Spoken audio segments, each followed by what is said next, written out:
மார்க்கெட்லயே கம்மி சேதாரத்துல இன்னும் 1% தள்ளுபடி கொடுப்போம். ஓகே, வைரநக கேரட்டுக்கு 5000 தள்ளுபடி கொடுப்போம். தள்ளுபடி திருவிழா நாமக்கல்ல திருச்செங்கோடு மெயின் ரோட் எர்ணாபுரத்துல இருக்கிற ஸ்பைரோ பிரைம் பப்ளிக் ஸ்கூல்ல +2 போர்டு எக்ஸாம்ஸோட சேர்த்து நீட் அண்ட் JEE கோச்சிங்கும் கொடுத்துட்டு இருக்காங்க.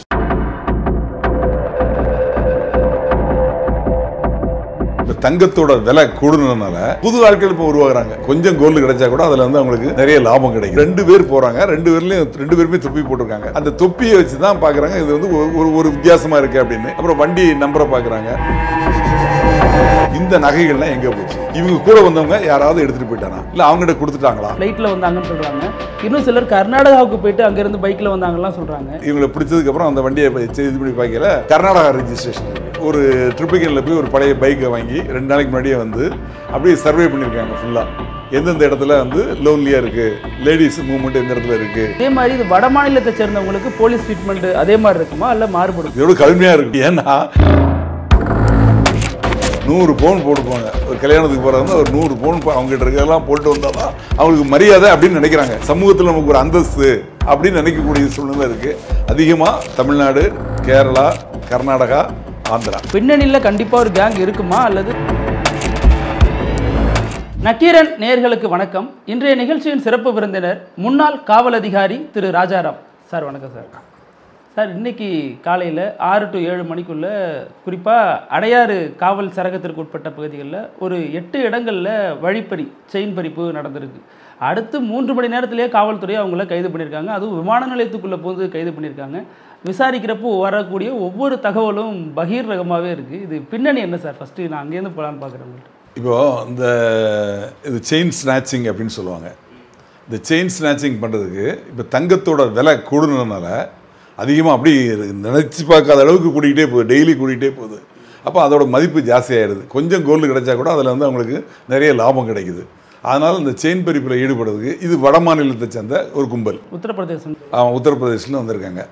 இவங்க வந்து இதை மாதிரி வரக்கூடியது நிறைய கேங் இருக்குது. அதே மாதிரி ஈரானிய கொள்ளையர்கள்னு சொல்லிட்டு பாம்பே பக்கத்துலேருந்து அவங்க கார்லேயே வந்தாங்க. ஒரு 2 ஆண்டுகளுக்கு முன்னாடி அவங்க கார்லேயே வந்து காரை புழல் செக் போஸ்ட்டை தாண்டி நிறுத்திட்டு அதுக்கப்புறம் இங்கே ஒரு பைக்கை திருடி அந்த பைக்கிலே ஒரு 1 மணி நேரத்தில் 10 இடத்துல பண்ணிவிட்டு திருப்பி கொண்டு அந்த பைக்கை கொண்டு விட்டுட்டு திருப்பி அதே காரில் ரிட்டர்ன் போனாங்க. இது ஒவ்வொரு சம்பவத்துலேயும் அந்த உள்ள இவங்க 2 பேர் போகிறாங்க. 2 பேருமே தொப்பி போட்டிருக்காங்க. அந்த தொப்பியை வச்சு தான் பார்க்குறாங்க இது வந்து ஒரு வித்தியாசமாக இருக்குது அப்படின்னு. அப்புறம் வண்டி நம்பரை பார்க்குறாங்க. பார்த்தா அந்த வண்டி தெஃப்ட் ஆகிடுச்சுன்னு அவர் கம்ப்ளைண்ட் கொடுத்துருக்காரு. ஆமாம். அப்புறம் பார்த்தாச்சுன்னா அதே இடத்துல ரோட்டில் இந்த பக்கம் இருந்த வண்டி ஆப்போசிட் சைடில் நிற்கிது. அதுக்கப்புறம் இந்த கம்ப்ளீட்டாக சிசிடிவி பார்த்தாச்சுன்னா 10 அஃபென்ஸும் ஒன்றுக்கு பின்னாடி ஒன்று வரிசையாக வருது. அப்போ இது ஒரே கேங்கு ஒரே ஆளுக்கு தான் பண்ணியிருக்காங்க அப்படின்னா கடைசியாக எங்கே கொண்டு வராங்க அந்த இடத்துல புழல் பக்கத்தில் வண்டியை கொண்டு விட அந்த பக்கம் அது எப்படி மூவ் ஆகி வருதோ ரவுண்டாக அந்த இது தெரியுது கரெக்டாக சர்க்கிள். அங்கே விட்டுறதுக்கு அப்புறம் அவங்க ஃபாலோ பண்ணுறாங்க. என்ன பண்ணுறாங்க, டோல் பிளாசாவில் பார்க்குறாங்க. டோல் பிளாசாவில் ஒரு வண்டி போகுது. அந்த வண்டியில் 2 பேரும் இந்த தொப்பி போல 2 பேருக்கு வந்திருக்காங்க. உடனே அந்த வண்டி நம்பரை வச்சு அடுத்த இதுக்கு டோல் பிளாஸா இன்ஃபார்ம் பண்ணி அங்கே இருக்க லோக்கல் போலீஸ் இது பண்ணி இங்கே இருக்க போலீஸ் ரஷ் பண்ணி போகிறாங்க. அதுக்கு முன்னாடி அதையும் கிராஸ் பண்ணிடுறாங்க. அப்புறம் ஆந்திராவில் முன்னாடி இன்ஃபார்ம் பண்ணி அவங்க வந்து கரெக்டாக பிடிக்கிறாங்க. நம்ம போலீஸும் போய் பிடிச்சிடறாங்க. எல்லா நகைகளும் இன்டாக்டாக கிடச்சிருச்சு. அது திருநவங்களும் மாட்டிக்கிட்டாங்க. மகாராஷ்டிரா மாநிலத்தில் சேர்ந்தவங்க. அது வந்து ஒரு 2 வருஷத்துக்கு முன்னாடி நடந்தது. அதுக்கு முன்னாடி நான் சர்வீஸில் இருக்கப்போ இதே மாதிரி ஒரு சம்பவம் நடந்தது. எப்படின்னா ஒரு நாள் காலையில் யானக்கவனி போலீஸ் ஸ்டேஷனுக்கு எதிர்த்தால உள்ள ஒரு சின்ன சின்ன தெருகளாக இருக்கும் நிறைய. அந்த தெருவில் நடந்து போகையில் காலையில் இதே மாதிரி ஒரு 6:30 மணிக்கு செயின் ஸ்நாச்சிங் பண்ணிடுறாங்க. ஒரு பைக்கில் 2 பேர் வந்து. அப்புறம் அங்கே இருக்கிற பப்ளிக் வந்து அந்நேரத்துக்கு அவ்வளோ மூவ்மெண்ட் இருக்காது. இருக்கிறவங்க வந்து தடுக்க பார்க்குறாங்க, முடியல. அதில் ஒருத்தர் ரொம்ப புத்திசாலித்தனமாக என்ன பண்ணால் அங்கே இருக்கக்கூடிய அங்கே நிறைய கட்ட வண்டி இருக்கும், பொருள்லாம் எழுதிட்டு போகிறது, சின்ன கட்ட வண்டி மாதிரி. அதை தள்ளி விட்டான். வந்த உடனே பைக் அதில் போய் விழுந்து இடித்து அவன் கீழே விழுந்துட்டான். இன்னொருத்தன் பின்னாடி வந்தவன் இறங்கி ஓடி போயிட்டான். உடனே இவன் கீழே விழுந்தவனுக்கு காயப்பட்டதுனால மக்கள்லாம் போய் அமைக்கிட்டாங்க. அவனை அமைக்கி கொண்டே போலீஸ் ஸ்டேஷனில் ஹேண்ட் ஓவர் பண்ணிட்டாங்க. போலீஸ் ஸ்டேஷனில் பார்த்தா அவன் ஹிந்திக்காரன், தமிழ் தெரியல அவனுக்கு. அப்புறம் அவனை ஹிந்தி தெரிஞ்ச காவலர் மூலம் விசாரித்து பார்த்தாச்சுன்னா எங்கே இருக்கிறீங்க, எங்கே தங்கியிருக்கீங்கன்னு கேட்டால் பெரிய மேலில் ஒரு லாட்ஜில் தங்கியிருக்கேன் அப்படிங்கிறான். உடனே அந்த லாட்ஜை காட்டுறான்னு சொன்னால் அவன் டிலே பண்ணிக்கிட்டே இருக்கிறான். டிலே பண்ணி தான் சொல்கிறான். அதுக்கப்புறம் இங்கே அவனை கூப்பிட்டு அங்கே போய் பார்த்தா ஓடி போனால தப்பிச்சு அவன் அங்கே போய் அவங்க ஏற்கனவே வந்து 4 பேர் வந்திருக்காங்க, 2 ஃபேமிலியாக அந்த மாதிரி வந்து இங்கே தங்கியிருக்காங்க. ரூமு எடுத்து அவங்க என்ன பண்ணியிருக்காங்கன்னா ஒரு ட்ரிப்பிக்கனில் போய் ஒரு பழைய பைக்கை வாங்கி 2 நாளைக்கு முன்னாடியே வந்து அப்படியே சர்வே பண்ணியிருக்காங்க ஃபுல்லாக. எந்தெந்த இடத்துல வந்து லோன்லியாக இருக்குது, லேடிஸ் மூவ்மெண்ட் எந்த இடத்துல இருக்குது அப்படிங்கிற சர்வே பண்ணிவிட்டு அதை வந்து கரெக்டாக எக்ஸிக்யூட் பண்ணுறாங்க காலையில். அப்படி பண்ணையில் தான் மாட்டிக்கிட்டாங்க. இதுக்கு நம்ம போலீஸ் தகவல் கிடச்சி அந்த லாட்ஜுக்கு போகிறதுக்கு முன்னாடி அவங்க காலி பண்ணிட்டு போயிட்டான். அதுக்கு முன்னாடி அவர் தகவல் அவங்க காலி பண்ணி இவன் ஓடினாலாம் தப்பிச்சு போய் ஒருத்தர் இவன் மாட்டிக்கிட்டான் எப்படியும் காட்டி கொடுத்துருவான் உத தாங்காமல் அப்படின்னு சொல்லிட்டு அவன் என்ன பண்ணிட்டான், அவங்க சொல்லி அங்கே இருக்கிற 3 பேர் 2 லேடிஸு ஒரு ஜென்ஸு 3 பேரும் ஒரு ஆட்டோ பிடிச்சி ஏர்போர்ட்டுக்கு போயிட்டாங்க. அதுக்கப்புறம் அங்கே இதில் உள்ள சிசிடிவி கேமரா பார்த்து அந்த எந்த ஆட்டோ நம்பர்னு பார்த்து அதை சேஸ் பண்ணி இவங்க போகிறது முன்னாடி அவங்க ஏர்போர்ட்டுக்கு போய் கிளம்பிட்டாங்க, டெல்லிக்கே போயிட்டாங்க. அதுக்கப்புறம் இவனை கையோடு எடுத்துகிட்டு போய் அடுத்த நாள் கொண்டு போய் அவங்க எல்லாம் செக்யூர் பண்ணி கொண்டு வந்தாங்க. இது நடந்தது 15 ஆண்டுகளுக்கு முன்னாடி. ஆக இவங்க வந்து இந்த கேங் அப்படிங்கிறது வந்து நார்த் இந்தியாவிலேருந்து வராங்க, வந்து இது மாதிரி ஒரு அடி அடிச்சுட்டு போயிடுறாங்க. இந்த வண்டியை என்ன பண்ணுறாங்க, எங்கேயாவது ஒரு பார்க்கிங்கில் விட்டுட்டு போயிடுறாங்க. இப்போ இன்றைக்கும் அதே மாதிரி தான் பண்ணியிருக்காங்க. இன்றைக்கி காலையில் அந்த அடையார் மாவட்டத்தில் 8 இடத்துல பண்ணியிருக்காங்க. கிட்டத்தட்ட 35-40 சவரன் நகை தெஃப்ட் இருக்குது. அடித்து முடிச்சுட்டு அந்த பைக்கை கொண்டு போய் பழவந்தாங்கல் அந்த ரயில்வே ஸ்டேஷனில் உள்ள அந்த பார்க்கிங் லாட்டில் போட்டு தான் போயிருக்காங்க. அந்த வண்டியை இவங்களை பிடிச்சதுக்கப்புறம் அந்த வண்டியை இது பண்ணி பார்க்கல கர்நாடகா ரெஜிஸ்ட்ரேஷன் இருக்குது. ஆக இந்த வண்டியை கர்நாடகாவில் திருடிட்டு வந்தாங்களா இல்லை வாங்கிட்டு வந்தாங்களா அப்படிங்கிறது தெரியல. இப்போ இவங்க 2 பேரும் அதை முடிச்சுட்டு ஏர்போர்ட்டுக்குள்ளே போயிட்டாங்க. ஏர்போர்ட்டுக்குள்ளே போனதுக்கப்புறம் நம்ம காவல்துறை வந்து கரெக்டாக ஃபாலோ பண்ணி அங்கே போய் பிடிச்சிட்டாங்க. பிடிச்சி அந்த விமான நிலையத்தில் உள்ள அதிகாரிகள் அவங்களோட சப்போர்ட்டின் பேரில் அவங்கள கைது பண்ணிட்டாங்க. 2 பேரையும் விசாரித்தப்போ அவங்க உத்தரப்பிரதேச சேர்ந்தவங்கன்னு சொல்கிறாங்க. ஆனால் அவங்க போய் எந்த ஃப்ளைட்டில் ஏற போனாங்களோ அது வந்து ஹைதராபாத் போகக்கூடிய ஃப்ளைட்டு. அவங்கள பிடிச்சிருக்காங்க. இப்போ அவங்கள விசாரித்தது தான் தெரியும் என்னென்னா இந்த நகைகள்லாம் எங்கே போச்சு, இவங்க கூட வந்தவங்க யாராவது எடுத்துகிட்டு போயிட்டானா இல்லை அவங்ககிட்ட கொடுத்துட்டாங்களா, நகைகள் எதுவும் சீஸ் பண்ணப்படலை, அது தெரியல.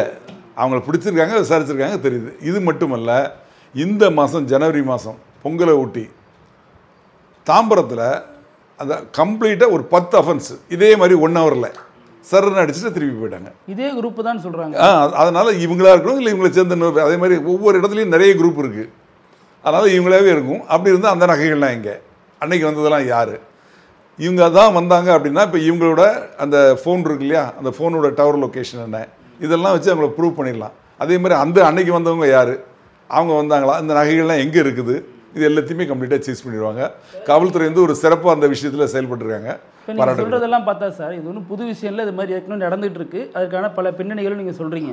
அதே நேரத்தில் இப்போ அவங்க வந்தது வந்து ட்ரெயினில் வந்தாங்கன்னு ஒரு தரப்பில் சொல்லப்படுது, இன்னொரு தரப்பில் இல்லை ஃப்ளைட்டில் வந்தாங்கன்னு சொல்கிறாங்க. இன்னும் சிலர் கர்நாடகாவுக்கு போயிட்டு அங்கேருந்து பைக்கில் வந்தாங்கலாம் சொல்கிறாங்க. இதில் என்ன சார் நடந்துருக்கு? அதாவது அவங்கள விசாரித்து காவல்துறை இந்த விஷயங்க சொல்லுவாங்க. இப்போ ஏன் உடனே சொல்ல மாட்டாங்கன்னா இதில் உள்ள நகைகள்லாம் என்னாச்சு, அப்போ அந்த நகை யார் வாங்கினாங்களோ அவங்க உஷாராகி எஸ்கேப் ஆகிட்டாங்கன்னா பிடிக்க முடியாது, ரெக்கவரி பண்ண முடியாது. பழைய வழக்கு, அதாவது பொங்கல் சமயத்தில் நடந்தது இல்லையா, தாம்பரத்தை ஒட்டி நடந்தது, அதில் உள்ள நகைகள் சூஸ் பண்ணணும். அதனால் இது எல்லாத்தையுமே வந்து காவல்துறை இப்போ உடனே சொன்னால் இதில் சம்மந்தப்பட்டவங்க இல்லை இந்த பொருளை வாங்கினவங்க எஸ்கேப் ஆகிட்டாங்கன்னா பொருளை நம்ம ரெக்கவர் பண்ண முடியாத சூழ்நிலை ஆகிடும். பாதிக்கப்பட்டவங்களுக்கு அந்த பொருளை ரெக்கவர் பண்ணி நம்ம கோர்ட்டு மூலமாக கொடுக்கணும். அதனால் சில விஷயங்களை இன்வெஸ்டிகேஷன் நடக்கையில் சொல்ல மாட்டாங்க, முடிஞ்சதுக்கப்புறம் விவரமாக சொல்லுவாங்க. இந்த விஷயத்தில் சார் 1 மணி நேரத்தில் 8 இடத்துல வழிப்பறி பண்ணியிருக்காங்கன்னு தெரிய வருது. அதனால் போலீஸ் ரொம்ப துரிதகதியில் பண்ணுறாங்க. இதுவே 2 நாளைக்கு ஒரு தடவை பண்ணியிருந்தா இல்லை 1 மாதத்துக்கு ஒரு 5 தெஃப்ட் பண்ணியிருந்தா இதே மாதிரி இவ்வளோ ஸ்பீடாக கண்டுபிடிச்சிருக்க முடியுமா? இப்போ இது மாதிரி இவங்க வந்து ஒரு அட் டயத்தில் சர்ன்னு அடிச்சுட்டு போயிடுவாங்க. அவங்க வந்து எங்கேயாவது ஒன்றுன்னு நடக்கும், இல்லை ஒரே இடத்துல இங்கே நார்த் மெட்ராஸில் ஒன்று சவுத் மெட்ராஸில் அது மாதிரி நடக்கும். அதெல்லாம் லோக்கல் பர்சன்ஸ், பழைய ஆளுங்க, பழைய குற்றவாளிகள் இருக்காங்க இல்லையா, அவங்க பண்ணுறது. சிலர் இந்த பணம் அந்த தங்கத்தோட விலை கூடுனதுனால புது ஆட்கள் இப்போ உருவாகிறாங்க. அவங்களுக்கு தமிழ்நாட்டை குறி வச்சதையே அதுலேயும் குறிப்பாக அடையாரை தேர்ந்தெடுத்தது சார், அந்த போலீஸ் ஸ்டேஷன் லிமிட்குள்ளே பண்ணிக்கலாம். அதாவது இந்தியாவை மொத்தமாக எடுத்துக்கிட்டோம்னா சவுத் இந்தியாவில் தான் நகையை வந்து அதிகமாக பயன்படுத்துகிறாங்க. நார்த் இந்தியாவில் இந்த அளவுக்கு நகையை பயன்படுத்துவது கிடையாது. இன்னும் சொல்ல போனீங்கன்னா நெல்லை மாவட்டம், தூத்துக்குடி மாவட்டம் போனீங்கன்னா கழுத்து நிறைய நகை போட்டிருப்பாங்க, 100 பவுன் போட்டுப்பாங்க. ஒரு கல்யாணத்துக்கு போகிறவங்க ஒரு 100 பவுன் அவங்ககிட்ட இருக்கிறதெல்லாம் போட்டு வந்தால் தான் அவங்களுக்கு மரியாதை அப்படின்னு நினைக்கிறாங்க. ஆனால் இதே வந்து நீங்கள் டெல்லி அந்த வட மாநிலங்களில் போய் பாருங்கள், ஒரே ஒரு செயின் போட்டிருப்பாங்க. எவ்வளோ பெரிய கோடீஸ்வரங்க அதை கூட சிம்பிளாக இருப்பாங்க. அது அவங்களோட நாகரிகம், இது நம்ம ஊர் நாகரிகம். அதனால் என்ன ஆகுது, இப்போ பாருங்கள் எல்லா பிரச்சனைகளும் அதிக அஃபென்ஸ் இங்கே தான் நடக்குது. ஏன்னா நகைகளுக்கு தான் அதிகமாக வந்து இருக்குது. அங்கே அவங்ககிட்டயும் நகைகள் இருக்குது, தங்கம் இருக்குது. ஆனால் அங்கே வெளிப்படையாக போட்டு வர்றதில்லை, அதை அவங்க விரும்புறதில்லை. ஆனால் இங்கே அதை மாதிரி போட்டால் தான் ஒரு மரியாதை, சமூகத்தில் நமக்கு ஒரு அந்தஸ்து அப்படின்னு நினைக்கக்கூடிய சூழ்நிலை இருக்குது. அதிகமாக தமிழ்நாடு, கேரளா, கர்நாடகா, ஆந்திரா இந்த 4 மாநிலங்களில் தான் ரொம்ப ரொம்ப அதிக அளவில் நகையை வந்து தெரியும்படியாக போட்டுட்டு வரக்கூடிய ஒரு சூழ்நிலை இருக்குது. இப்போ இதுவே சார், இப்போ தமிழ்நாட்டை சேர்ந்த குற்றவாளிகளாக இருந்தால் நாளைக்கு அல்லது இன்றைக்கி சாயந்தரத்துக்குள்ளே மாவு கட்டு போட்டாங்கன்னு ஒரு படம் வெளியாகும். இதே மாதிரி இது வட மாநிலத்தை சேர்ந்தவங்களுக்கு போலீஸ் ட்ரீட்மெண்ட் அதே மாதிரி இருக்குமா இல்லை மாறுபடுமா? இதோட கடுமையாக இருக்கும். ஏன்னா இவன் இங்கே இருக்கிறவன், இவன் அங்கேருந்து பிளான் பண்ணி வரான். இப்போ பாருங்கள், இங்கே வந்திருக்காங்கன்னா கர்நாடகா ரெஜிஸ்ட்ரேஷன் வண்டினா இங்கே கிடைக்காது. ஒன்று கர்நாடகாவில் வாங்கியிருக்கணும், இல்லை கர்நாடகாவில் திருடி இருக்கணும், இல்லை அங்கேருந்து வாங்கியே திருடி எடுத்துகிட்டு ஒரு டீம் வந்திருக்கும். அட்வான்ஸ் டீம் இங்கே வந்து எந்தெந்த இடம்லாம் பண்ணணும்னு பார்க்கறதுக்கு ஒருத்தர் வந்திருப்பாங்க. இல்லை இவங்களே கூட முன்னாடி வந்திருக்கலாம். எப்படி நடந்தது அப்படிங்கிறது இல்லை. இவங்ககிட்ட காசு இருந்தால் ஃப்ளைட்டில் வருவாங்க. இங்கேருந்து அடித்ததுக்கப்புறம் தான் அதிகமாக காசு லட்சக்கணக்கில் கோடிக்கணக்கில் செய்யுது. திருடிட்டு எப்படியாச்சும் தப்பிச்சு போனால் போதும்னு தானே பார்ப்பாங்க. கிடைக்கிற வண்டியோ லாரியோ பிடிச்சி போகும் தான் பார்ப்பாங்க. ஆனால் முறைப்படி பதிவு பண்ணி விமானத்தில் போகிறதுங்கிறதுலாம் எப்படி எடுத்து? இல்லை, விமானத்தில் இப்போ வந்து நீங்கள் முன்னாடி மாதிரி கிடையாது. இப்போ ஃப்ளைட்டில் வந்து டிக்கெட் அவைலபிளாக இருந்தால் நீங்கள் உடனே ஃபோன்லேயே புக் பண்ணிக்கலாம். ரேட்டு தான் ஜாஸ்தி இருக்கும். இப்போ இங்கேருந்து 8000 ரூபா அப்படின்னா 2 மாதத்துக்கு முன்னாடி 3 மாதத்துக்கு புக் பண்ணிங்கன்னா டெல்லிக்கு 8000 ரூபான்னு வைங்க. இப்போ இன்றைக்கி உடனே புக் பண்ணிங்கன்னா 25,000 ரூபா இருக்கும். அதனால் அவைலபிள் இருந்ததுன்னா இது பண்ணிடலாம். இவங்க என்ன பண்ணுவாங்கன்னா, உத்தரப்பிரதேசத்துக்கு இவனுக்கு வந்து கார்டு இருக்குன்னு சொல்கிறாங்க. இவன் உத்தரப்பிரதேசத்துக்கு நேரடியாக போக மாட்டான். யாராவது மாட்டிக்கிட்டு தெரிஞ்சுன்னா உத்தரப்பிரதேச போலீஸ் வந்துடுவாங்கன்னு வேற ஒரு இடத்துக்கு போய் அங்கேருந்து போவோம். அது மாதிரி டைவெர்ட் பண்ணுவாங்க. அட்டென்ஷனாக டைவெர்ட் பண்ணி அவங்க ஏமாற்றி வேற ஒரு இடத்துக்கு போவாங்க. ரெண்டாவது, அங்கே போய் அங்கேயும் ஒரு அஃபென்ஸ் பண்ணிட்டு கூட போகலாம். இவங்களுக்கு இதுதான் இங்கே இந்த ராம்ஜி நகர் கேங்குன்னு சொல்லுவாங்க திருச்சியில். அவங்க இது மாதிரி வட இந்தியாவில் போய் அட்டென்ஷன் டைவர்ஷன் சொல்லுவாங்க. அதாவது ஒரு பேங்க்கில் இருந்து பணம் எடுத்துகிட்டு வரையில் கரெக்டாக பார்த்து 10 ரூபா நோட்டை ஒரு 4 நோட்டை கிளப்பிடுவாங்க. உங்கள் நோட்டாக பாருங்கன்னா இவன் பேக்கை வச்சுட்டு அதை தான் போய் எடுத்துகிட்டு இருப்பான். இவன் டக்குன்னு பேக்கை தூக்கிட்டு போயிடுவான். அதே மாதிரி பைக்கில் போயிட்டு இருக்கல பின்னாடி இருந்து மை எதாவது அடிச்சிட வேண்டியது. காக்கா எச்சம் போட்டிருக்க மாதிரி இருக்கும் பைக்கில் அப்படின்னு சொல்லி ஃபாலோ பண்ணிட்டு வந்து சொல்லுவான். இன்னொரு பைக்கில் வந்து வண்டி நிறுத்திட்டு அதை கழுவுறதுக்கு பார்ப்பாங்க. அப்போ அவங்க கூட பணம் எடுத்துகிட்டு வரது அங்கேருந்து பேங்க்லேருந்தே ஃபாலோ பண்ணுவான். டக்குன்னு கட் பண்ணி எடுத்துகிட்டு போயிடுவான். அதை இந்த மாதிரி அட்டென்ஷன் டைவர்ஷன் சொல்லுவாங்க. அந்த மாதிரி பேங்க்குக்கு அவங்க வந்து இந்தியா முழுக்கும் போவாங்க. இதில் இன்னொரு கேள்வி என்ன எழுதுனா சார், பொதுவாக இப்போ சென்னை விமான நிலையமாக இருக்கட்டும் அல்லது திருச்சி விமான நிலையமாக இருக்கட்டும், அந்த இடங்களில் வந்து இத்தனை சவர நகை பிடிபட்டுச்சு, ஷூவில் மறைச்சி எடுத்துகிட்டு வந்தாங்க, தலை டோப்பாக்குள்ளே வச்சு எடுத்துகிட்டு வந்தாங்க, இப்படிலாம் சொல்லுவாங்க. அப்போ இது வந்து எப்படி சார் இது பண்ண முடியும்? ஏன்னா ரயில்வே ஏர்போர்ட்டுக்கு போகிறாங்க, நகையை கடத்திட்டு போகிறாங்கிறப்ப அங்கே பாதுகாப்பு கெடுபிடிகள்லாம் இருக்காதா? அதாவது வெளிநாட்டிலிருந்து இந்தியாவுக்குள்ளே எடுத்துகிட்டு வர நகைகள் தான் நீங்கள் சொல்லுங்கள் மாட்டுதுன்னு சொன்னீங்களே, இவ்வளோ கிலோ வந்ததுன்னு சொல்லி, அதுக்கு வந்து சுங்க இலாக்கா இருக்குது. அதுக்கு வந்து செக்கிங் பண்ணுவாங்க. இப்போ நம்ம இந்தியாவுக்குள்ளே எடுத்துகிட்டு போகிறதுக்கு வந்து செக் பண்ணுவாங்க. நிச்சயமாக செக் பண்ணி பார்ப்பாங்க, நகை இருக்கான்னு பார்ப்பாங்க. ஆனால் இதெல்லாம் கேட்க மாட்டாங்க. கேஷ் எடுத்துகிட்டு போனாலும் அதையும் கேட்க மாட்டாங்க. இது வந்து லோக்கல் இந்தியாவுக்குள்ளே தானே போகிறாங்க. வெளிநாட்டிலேருந்து வரையில அந்த சுங்க வரி செலுத்தணும் இல்லையா, அதுக்காக அவங்க செக் பண்ணுவாங்க. ரெண்டாவது, இது வந்து திருடின நகை. இங்கே நம்ம தமிழ்நாட்டுக்குள்ள இந்தியாவுக்குள்ளே தமிழ்நாட்டில் அடித்து இன்னொரு இடத்துக்கு போகிறாங்க, அவ்வளோதான். பட் அது அவங்க வச்சுருந்தாங்களா அது தெரியல. இல்லை வேறு யார்ட்டையா கொடுத்துட்டு போனாங்களா அதுவும் தெரியல. இல்லை விற்றுட்டாங்களா அதுவும் தெரியல. அவ்வளோ குயிக்காக விற்கிறதுக்கு வாய்ப்பு இல்லை. அவங்களோட நோக்கம் இங்கேருந்து எவ்வளோ குயிக்கஸ்ட் இதில் வெளியே போயிடணும். பொருளோட ஆளும் மாட்டக்கூடாது, பொருளும் மாட்டக்கூடாது அப்படிங்கிற ஐடியாவில் போயிருக்காங்க. இன்றைக்கி மாட்டிக்கிட்டாங்க. இதில் சார் இப்போ அவங்க குறி வச்சு செயின் பறிச்சது எல்லாமே தனியாக போயிட்டுருக்க பெண்களாக தான் இருக்காங்க. இப்போ இவங்கள்ட்ட வந்து இனி இந்த மாதிரி சம்பவங்களை தப்பாமல் இருக்கிறதுக்குன்னா அவங்களுக்கு என்ன மாதிரியான அறிவுரைகள் நீங்கள் கொடுப்பீங்க சார்? சரி, இப்போ இவங்க பண்ணுறாங்கன்னா ஃபஸ்ட்டு நேரடியாக வந்தே பண்ண மாட்டாங்க. எனக்கு தெரிஞ்சு ஒரு சர்வே பண்ணியிருப்பாங்க. நேற்றே வந்திருப்பாங்க, இல்லை முந்தா நாள் வந்திருப்பாங்க. அந்த டயத்தில் மூவ் பண்ணி பார்ப்பாங்க. எந்த இடங்கள்லாம் வந்து தனிமையான இடங்களாக இருக்குது, பெண்கள் தனியாக வரக்கூடிய இடங்கள், உதவிக்கு யாரும் வராத இடங்கள், இதெல்லாம் வந்து ஓரளவு பார்த்து பெண்கள் மூவ்மெண்ட் இருக்கா அப்படிங்கிறத பார்த்து எந்த இடத்துல இப்போ வட சென்னையில் போனால் அந்த அளவுக்கு நகை போட்டிருக்க மாட்டாங்க. தென் சென்னையில் கொஞ்சம் வசதியானவங்க இருப்பாங்க, அதனால் நகைகள் நிறைய போட்டிருப்பாங்க. அதெல்லாம் அவங்க ஒரு சர்வே பண்ணி எந்த இடம் அப்படிங்கிறதையும் சர்வே பண்ணி வச்சுட்டு போகையில் 2 பேர் போவாங்க. போகையில் பார்த்துக்கிட்டே போவாங்க. ஒருத்தர் நகை போட்டு நிறைய வராங்க, ஆனால் ஒரு கன்ஜஸ்டட் பிளேஸாக இருந்தால் அங்கே கை வைக்க மாட்டான், வச்சா மாட்டிக்குவான்னு தெரியும்.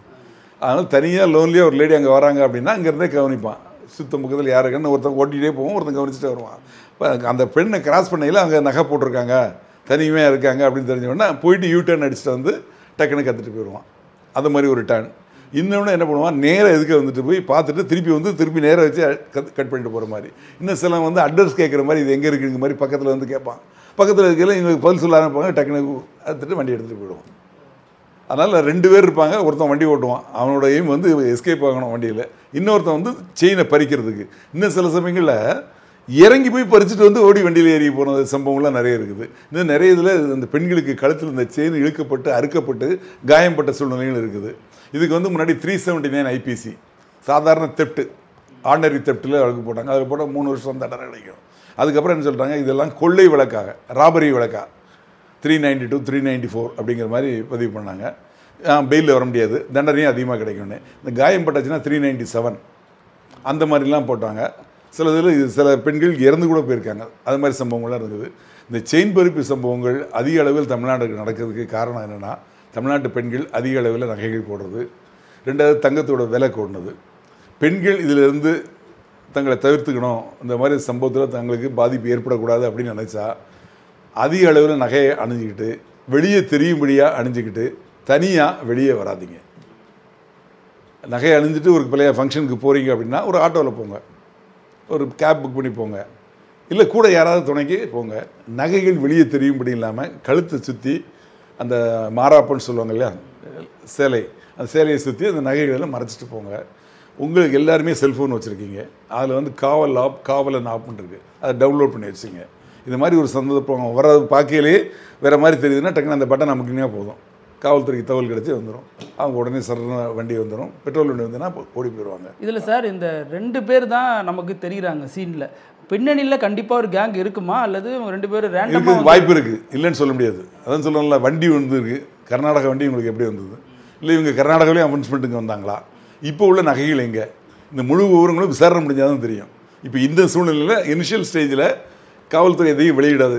ஏன்னா மொத்தத்தை ரெக்கவரி ஆனதுக்கு அப்புறம் தான் சொல்லுவாங்க இதில் யார் யார் வாங்கினாங்க, எத்தனை பேர் வந்தாங்க, எப்படி போனாங்கன்னு. இப்போ நான் சொன்னேன் இல்லையா, 4 பேர் வந்தாங்க, ஃபேமிலியாக 2 ஃபேமிலியாக வந்தாங்க, வந்து லாட்ஜில் ரூம் போட்டு தங்கியிருக்காங்க. இந்த 2 பேர் மட்டும் வண்டி வாங்கிட்டு சர்வே பண்ணிட்டு இருந்து அடுத்த நாள் பண்ணையில் மாட்டிக்கிட்டாங்க. இதில் சார் இந்த சம்பவம் நடந்து 3 மணி நேரத்தில் பிடிக்கிறாங்க அப்படின்னா இது சம்மந்தப்பட்ட டேட்டா பேஸ் ஏற்கனவே போலீஸ்க்கு இருக்கும்.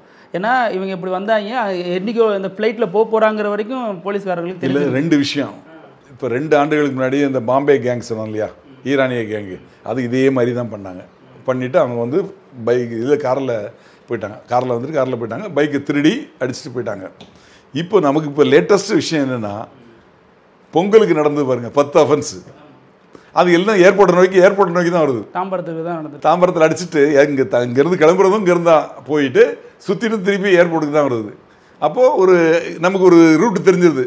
ஆக இவன் வந்து ஏர்போர்ட்டுக்கு வந்து தான் போயிருக்கான், ஃப்ளைட்டில் தான் போயிருக்கான். அப்போ இந்த இடைப்பட்ட காலத்தில் போலீஸ் விசாரணை பண்ணாமல் இருந்துச்சா, அல்லது மறுபடியும் இப்படி ஒரு சம்பவம் நடக்கிறப்ப பிடிச்சிக்கலான்னு காத்து? இப்போது இந்த நபர்கள் வந்து நம்ம காவல்துறையில் ஆல்ரெடி மாட்டியிருந்தாங்கன்னா அவங்களோட டேட்டா நம்மகிட்ட இருக்கும். அவங்களோட யார் உறவினர்கள், யார் வந்து அவங்களோட அசோசியேட்ஸு, அவங்களோட ஃபிங்கர் பிரிண்ட் என்ன எல்லாமே நமக்கு இருக்கும். ஆனால் இவங்க இங்கே நம்ம ஊருக்கே சம்மந்தமே இல்லாத ஆட்கள், எங்கேருந்தோ வரான், ஒரு ரவுண்ட் அடிச்சுட்டு அப்படி போயிடுறான். அப்போ நம்மளால் அங்கே போய் ரீச் ஆக முடியாது, தெரியாது, நமக்கு எந்த தகவலுமே நமக்கு கிடைக்காது. யார் என்னங்க நமக்கு கிடைக்கிறது வந்து நம்ம சிசிடிவி ஃபுட்டேஜ். ஆனால் எந்த புள்ளியை வச்சுட்டு சார் அவங்கள போய் நெருங்கியிருப்பாங்க? ஏன்னா சிசிடிவியில் அடிக்கிறாங்க, செயின் பறிக்கிறாங்க, பார்க்க முடியுது. இதுக்கப்புறம் கரெக்டாக ஏர்போர்ட்டுக்கு போகிறவங்க இங்கே கட் பண்ணால் ஷார்ட் அங்கே வைக்கிற மாதிரி அந்த நூல் பிடிச்சிட்டு போனால் ரூட் தெரியலாங்க. இப்போ ஆரம்பிக்குது முதல் அஃபென்ஸ் எத்தனை மணிக்கு, எந்த இடத்துல, 2வது அஃபென்ஸ் எங்கே, 3வது அஃபென்ஸ் எங்கே, 4வது அஃபென்ஸ் எங்கே, 5வது அஃபென்ஸ் எங்கே, 6வது அஃபென்ஸ் எங்கே, 7வது அஃபென்ஸ் எங்கே, 8வது அஃபென்ஸ் எங்கே, ஆரம்பித்த இடமும் முடித்த இடமும் எங்கே எதை நோக்கி இருக்குதுன்னு தெரியுது இல்லையா, அதில் உங்களுக்கு கிளியராக தெரிஞ்சிடும். ரொம்ப நன்றி சார், எல்லா கேள்விக்கும் விரிவாகவும் ஆழமாகவும் பதிலளிச்சிங்க. நேரத்துக்கு நன்றி. நன்றி, வணக்கம். நக்கீரன் டிவிக்கு சப்ஸ்கிரைப் செய்யுங்கள். உங்கள் ஆதரவே எங்கள் பலம். ஆசிரியர்களுக்கு நண்பனாகவும் மாணவர்களுக்கு ஆசானாகவும் திகழும் தேர்வு வழிகாட்டி. ஒவ்வொரு பாடத்திற்கும் அனுபவமிக்க ஆசிரியர்களின் துல்லியமான தெளிவான விடைகள். CNC இருக்கு, தேர்வு பயம் எதற்கு? இது தீரன் பப்ளிஷிங் ஹவுஸ் விற்பனை வெளியீடு.